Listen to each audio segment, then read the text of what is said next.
What's up everyone, it's me Ollie, and today I want to talk to you guys about my League starter plan for the Phrecia Event in PoE 1.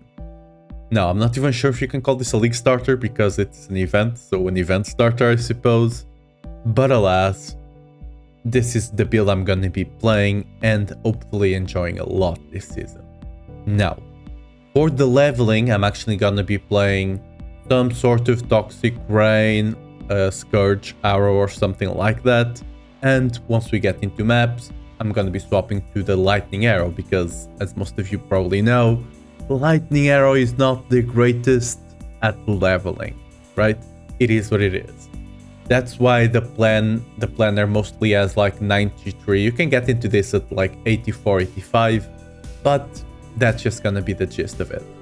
Now, for those that are somehow not yet aware, the event is going to be swapping all the ascendancies around, giving us a whole lot of new stuff to work with.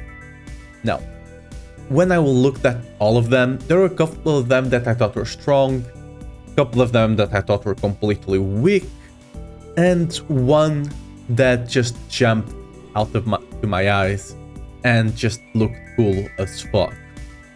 That being Surfcaster. Now, Surfcaster not only does it look cool as fuck, but it has lightning damage conversion completely to cold, 100%, right? While still keeping the shock, right? That's insane. And you also have reverse chill. When I saw this, I immediately thought of two skills: Spark and Lightning Arrow.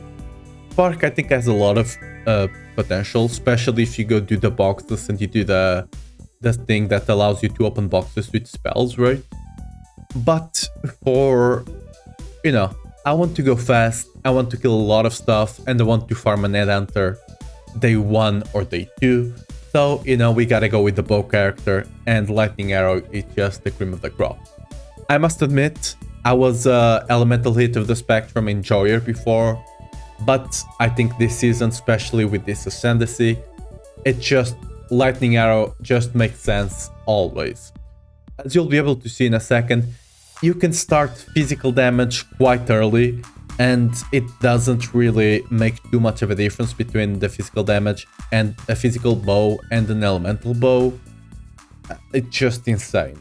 Now, starting off with how we are dealing with how we are dealing damage to ourselves to get the chill reversal, right? Because how you go about this is all damage you take can chill you, right? But you're not really expecting monsters to hit you, right? At that point, you're probably gonna die on this build, right? So we have to somehow deal damage to ourselves. The way you're gonna be doing that is with Forbidden Rite. We're gonna have Forbidden Rite on a Mana Forge link with cast on crit, and whenever we crit, we're gonna be casting Forbidden Rite automatically and just dealing damage to ourselves, which is always gonna count as cold. Not cold, but it's always gonna chill us, and that chill is gonna give us 30% action speed, which is insane. That's movement speed and attack speed, right? That's a lot of damage. Now, going over the gems you're gonna be running, as I said, Mana Forge Arrow on the Frostbite setup with the Forbidden Rite setup. With Frostbite, it's gonna be the curse we're gonna be running, and Ensnaring Arrow because it gives us 20% damage against anyone that's ensnared, which is really nice. Now, our main skill, of course, is gonna be Lightning Arrow. We're gonna be running it with elemental damage with attacks, inspiration to make casting it and getting a bit of crit much easier, returning projectiles because it's just so good for clear, Mirage Archer, again really good for clear, and Fork, which again is really awesome for clear, especially because of some nodes we're gonna take on the tree, like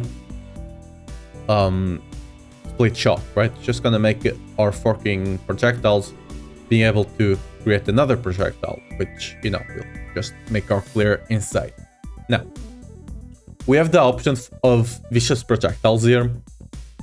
If you want to take something out, have a bit less clear and have a bit more damage, you can do this. We also have the option here to take physical damage converted to lightning. I'm currently doing it through the gear, right? The last part of the conversion. I think we can get it somewhat easily early on. If we can't, I have to swap one of the gems for, physical to lightning. The rest of the links are going to be Blood Rage on the last link of the bow. I'm not expecting you to have a 6-link bow in the second day of the season, right? I'm expecting you to have a 6-link here for the lightning arrow, but not a 6-link bow. That's just expecting too much, especially if you want to have a decent bow. Now, the arrows we're going to be running are going to be Hatred for the physical damage as extra gold, right? The Purity of Elements, so we can get our resists capped and be element immune for the elements. Herald of Ash, it just gives us a lot of damage. Herald of Purity would be slightly better, but Herald of Ash gives us the Ignite, which makes our, what they're called, Taming Rings, much better, right?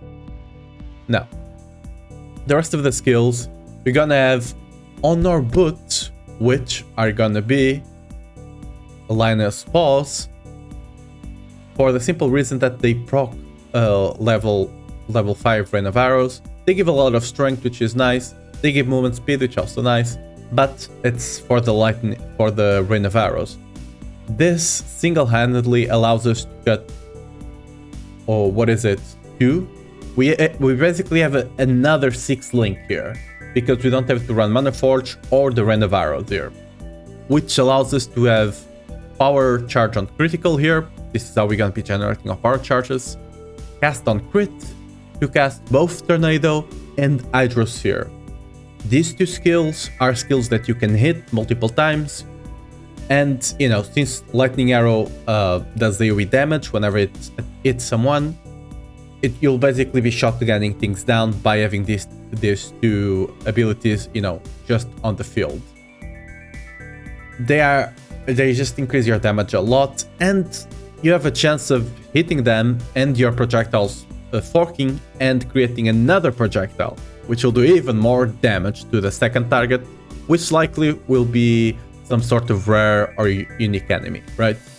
Now, we have a small automation set up here, because, we are a bit squishy early on and we don't have enough damage to constantly keep things frozen. So we know we're going to be running some Steel Skin to also help with the bleed, problems in the beginning.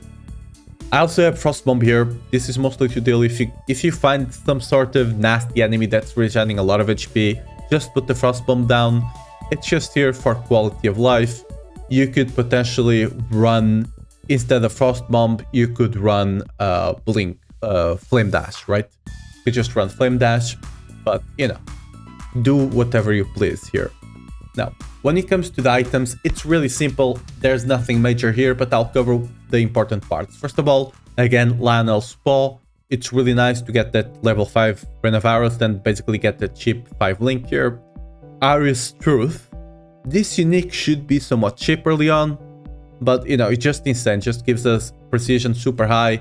Make sure we don't have to worry too much about accuracy, not have to worry too much about crit. Gives us Scalding Strike, which is insane, right? And a lot of crit multi, which is insane. The Taming, it might be difficult to get one early on. It's gonna depend a lot. Some leagues, they are like 10, 15 chaos on the second day. Sometimes they're 100 chaos.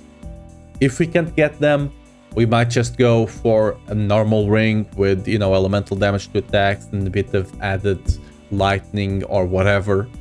Or physical, actually. Physical is better. But if you can get this is ideal. Now, the other things we're going to be running, it's just gear that's crafted with essences and fractured items, right? It should be really easy to get by the second, maybe third day. You should be able to easily get this. Now, the only thing that I need to mention here, some mana reservation, right? It's gonna be, first of all, body armor, nothing here, just get a 6 link, right? It's gonna be our gloves. Now, this is how we are getting our physical damage converted to lightning. This is a veiled mod. that you get from Veiled Chaos. Again, we're just going for this single mod and crafting life. I don't know if Veiled Chaos are gonna be that expensive. There might be like 10 chaos in the beginning of the season. We'll see. But if you can get this, it's quite nice. And the physical damage converted to lightning, I think it's not the first level, but the second level of the Eater of Worlds, I believe. So it should not be too hard to get. Even if you can only get the 10%, it's good enough, right? Heavy Belt, we're just going for stats here, nothing major. And if you've been able to notice, we're actually taking some chaos damage, some chaos resist everywhere. That's simply because our Forbidden Rite is going to be hitting hard. And we want to mitigate that as best as we can, so we don't accidentally die, right? No. Our flasks are, you know, basic stuff. Corrupt immunity to bleeding and corrupted blood on your life. Diamond flask for a lot of crit. Jade flask for evasion. Granite flask for armor. We might be able to run the 20% evasion one, but you know, whatever. And Quicksilver for movement speed, of course. All of them have a flask charge on critical strike. Okay, all of them should have it, but some of them don't. But you know, just that second one is not too important. The suffix one is the most important thing. Now, I also have for you guys like a min-max setup. Mind you, this is what I also before we go there, I also have the toxic range fully, like my old plan, like leveling for each act, right? Three for each act. If you want me to bring a video about it, like what I'm gonna be running here, let me know. I'll probably bring it anyway. But yeah, now going back to the endgame one, this is like a 2 mirror setup minimum. This is like super end of the league goals, but I wanted to see how far I could take it here. Now let's actually swap everything. What's the tree like? And by the way, as you could see, on the other tree, it didn't even have a single cluster jewel, right? It's just the other tree was just to make it super easy for you to be farming level, you know, day 1, day 2. Now you might notice that I'm 127 sorry points. That's because I'm taking 4 points here to be able to get the. Okay, that should not be there. Where the hell is Surfcaster?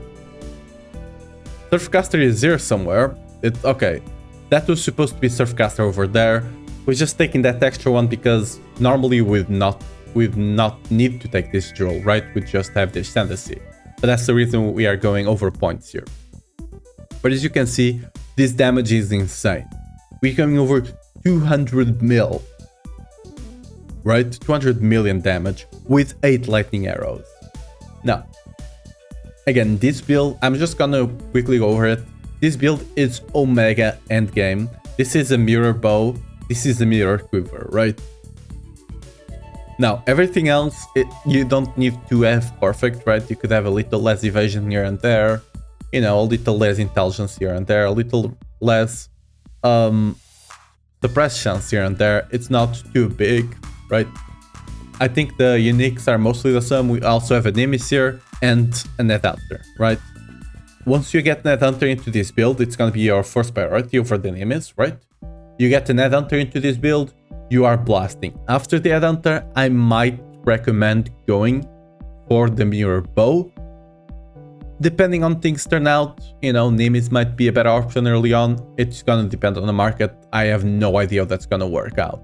We also have a Dying Sun and Progenesis, right?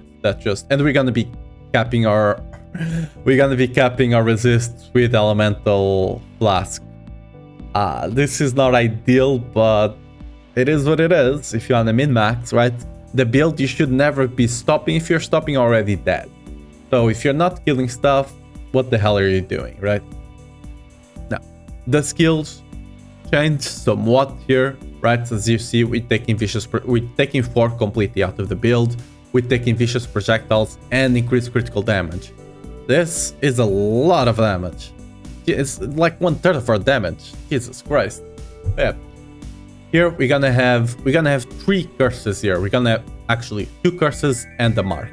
Right? We're gonna have frostbite and elemental weakness, and we're gonna be having sniper mark as well. Right? We're still gonna keep our tornado. We're gonna be running all our Herald of Purity now as well. And I believe we're still running Hatred, Purity of Faith, and Haste here, right? Herald of Purity, the other one could be better. I still have to test this once I get there, but you know, it is what it is. Now, the way we are getting the curses, by the way, we're actually taking what's it called? Impossible Escape, right? To take 2 points over here. They are bugged right now. I don't know why whenever I take this thing it's not working, but I believe I have Whispers of Doom and Reservation Efficiency unlocked. I believe I do. Hopefully I do, because this thing just keeps resetting. It is what it is. I'll try to min-max it later once it's actually working, right? And we're gonna be having an Iris Truth with a chance to apply an additional curse.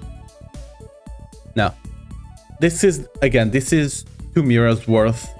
I'm not expecting a lot of people to get to this point. I'm not even sure if I'll get to this point, but I like to add something to aim for. I'll probably be, you know, actually making some things between, you know, 5 million damage and 215 million damage. I'll probably have some setups in the middle, and I'll probably bring a video out when I actually have, you know, footage of the build working and stuff like that. For now, let me know in the comments, you know, if you plan to start something like this, what you're planning to start at all. And yeah, hopefully you like the build if you plan to play it. And yeah, see you next time. Thanks for watching. Bye-bye. Okay, I actually fixed it, and it's a lot more damage, as you can see. We basically gained 25 million damage. So yeah, that's cool. But yeah, see you next time. Bye-bye. Make sure to subscribe and all of that stuff. Bye-bye.